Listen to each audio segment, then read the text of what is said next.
Hello everyone and welcome to this week's Top 5 Wednesday. The topic for this week is recent additions to your wish list, and I didn't really know what wish list to pick because I have an Amazon wish list and I also have a kind of Goodreads wish list.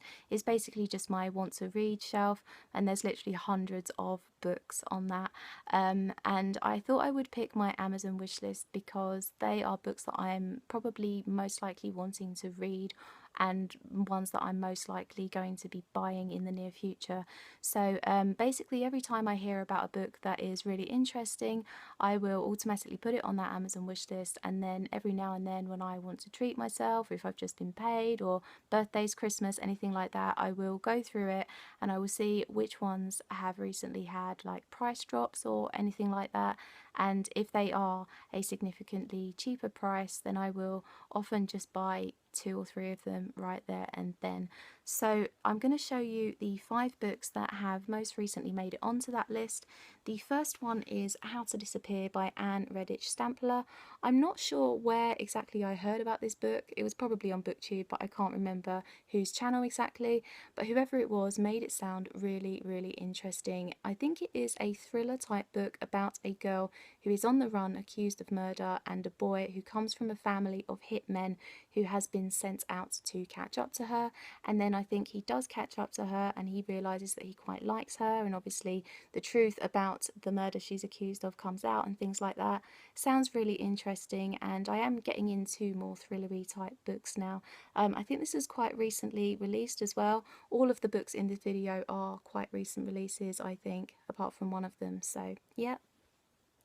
The next one is Nothing Tastes as Good by Claire Hennessy.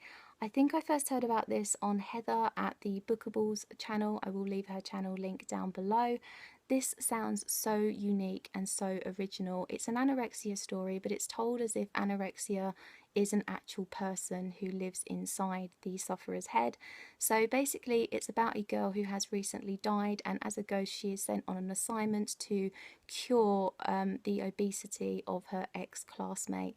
And so yeah, it just sounds so original. There are a lot of YA contemporaries out there about anorexia, but I've never heard of one described as quite like this. So yeah, I'm really, really interested in getting to this one eventually when I get my hands on it. So yeah.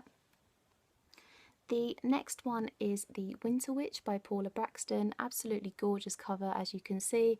This is set in 19th century Wales, which sounds so unique already. I don't think I've ever read a book set in 19th century Wales. But this is about a girl who hasn't spoken at all since she was a young girl, and no one really knows why. No one really knows anything about her. Scared for her safety, her mum is anxious to see her married, and apparently, according to her mother, an old widower who lives in the town is the best match for her. So she marries the old widower, and immediately she is quite distressed at this, at leaving her mother, and she doesn't really warm to her new husband. But then I think he kind of brings her out of her kind of silent self and things like that, and I'm guessing, you know, there's magic involved in this as well. So I think this is the first in a trilogy, and this isn't a new release, I don't think. I think it is quite a old trilogy that I just haven't got around to, but I've kind of must have somehow picked it up along the way, maybe on a Goodreads recommendation or something like that. So yeah. The next one is True Letters from a Fictional Life by Kenneth Logan. This is about a boy who is a star athlete at school. He's like the popular boy that everyone loves. He has a kind of girlfriend, the synopsis says, but he has a secret, and that is that he keeps thinking about a boy, and none of his family or friends know that he is harbouring these feelings, but he writes letters to the people in his life and he hides them in a drawer. He never ever wants to send them, but he kind of starts to think that maybe he is always doomed to live this fictional life because he has to uphold these kind of conservative values that everyone has for him.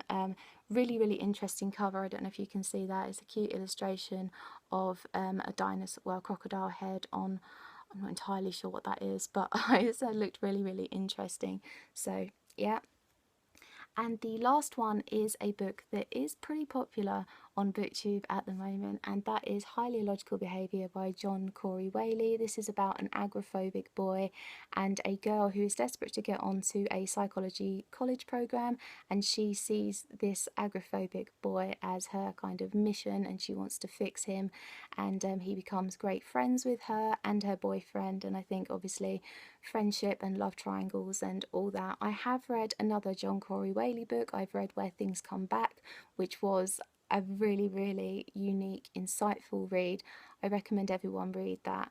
I also have his other book called Noggin, which is about a very, very strange book again, a book about a man who dies, and after he dies, his head is cut off and put onto someone else's body. So John Corey Whaley writes very unique, awesomely written, strange books, and so I'm expecting nothing less from this as well. And that is all I have for you for this Top 5 Wednesday. What are recent additions to your wish list? Let me know in the comments down below. I will leave the Goodreads link for all of the books mentioned in this video, because I think they are kind of an eclectic mix, and they are the kinds of books that I am trying to get into. I really like unique concepts and things like that. So I think it might be easier for you guys to actually read the synopses in full of these books. So as I said, I will leave the Goodreads links for all 5 of them in the description, and all my social media, obviously, as normal. I hope you're having an awesome day, and I'll see you very soon for another video. Bye bye.